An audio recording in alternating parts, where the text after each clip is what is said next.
it's a confidence thing, Harsha, because like it's come with some effort. Like I wasn't like this all the time. Like I remember I would go to hackathons and people would say words I didn't understand. And I was thinking like, oh my God, I don't know what it is. Like I remember I asked somebody, what's an API? APIs. And they were like, application programming interface. I'm like, that does not help me. Like really, I don't, you've just made it worse. And I remember I was at an event. It was actually an event where somebody from DeepMind was speaking, and the person from DeepMind was lovely, but it was a very kind of bro grammar kind of environment. And literally every other word that was said, I didn't know what it was. And I was Googling tech terms like under the table. But the thing is, like when you're Googling tech jargon, it's usually explained by other engineers. So you get jargon explained by jargon. And I remember just sitting there thinking, I hope nobody speaks to me. Like I just want to go home.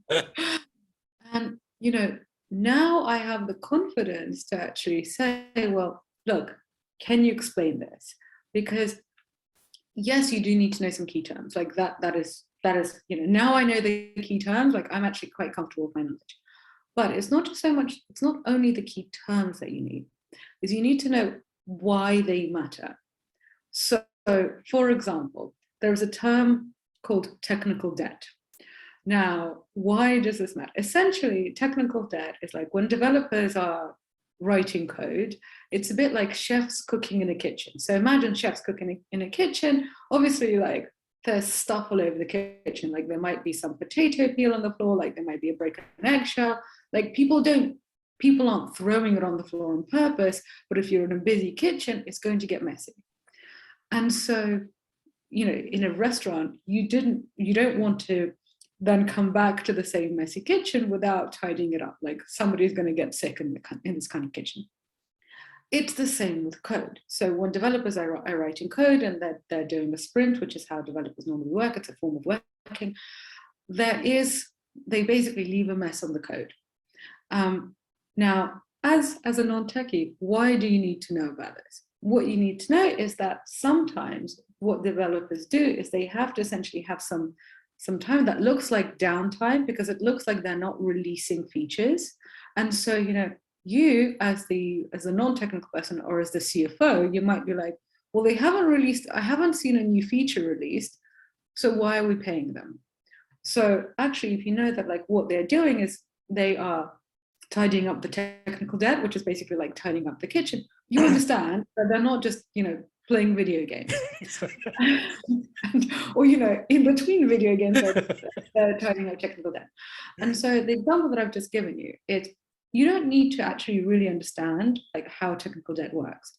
You just need to know that sometimes developers are doing work that is not going to be visible to you, but if it's not done, then bad things are going to happen. So you need to make a budget you basically literally need to budget time and money in order for this thing to be done.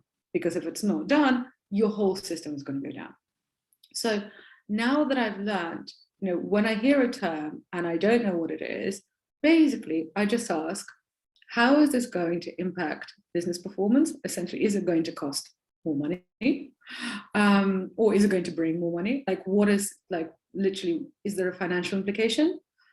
Also, is there a user implication? So if this term, does it make the user experience better? Because if it costs more money, but your customers are going to be served much better and customer satisfaction goes up, well, that's an investment, right? You want to do that. So essentially, if you hear a tech term, just ask, how does this relate to money? How does this relate to business metrics? And how does this relate to efficiency? Does it make a process more efficient? Okay, then we want it, presumably. And does it make customer satisfaction more efficient? So basically, efficiency, business, and user. If you just ask those questions, generally people will explain it to you. Because if you think about it, we as business people, we're so used to our language and how we speak that to developers, we are often as kind of off-putting and frightening to them as they are to us. So actually, like the lovely developers that I worked with, who are definitely not programmers, they're just like, oh my God, you've raised money. Like how? To them, it's just like, what did you, like, are you a witch? How did that work? And you're an alchemist. exactly. I hope so. I hope so.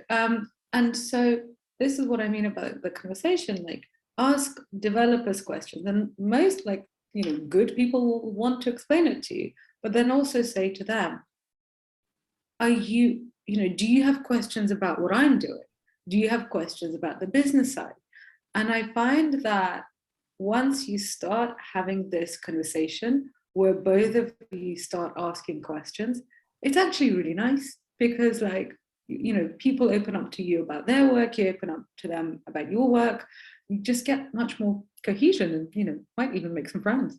Yeah, no, that's great. And actually, developers are people too, apart from playing lots of video games. They're just scared. And some of them are lovely people.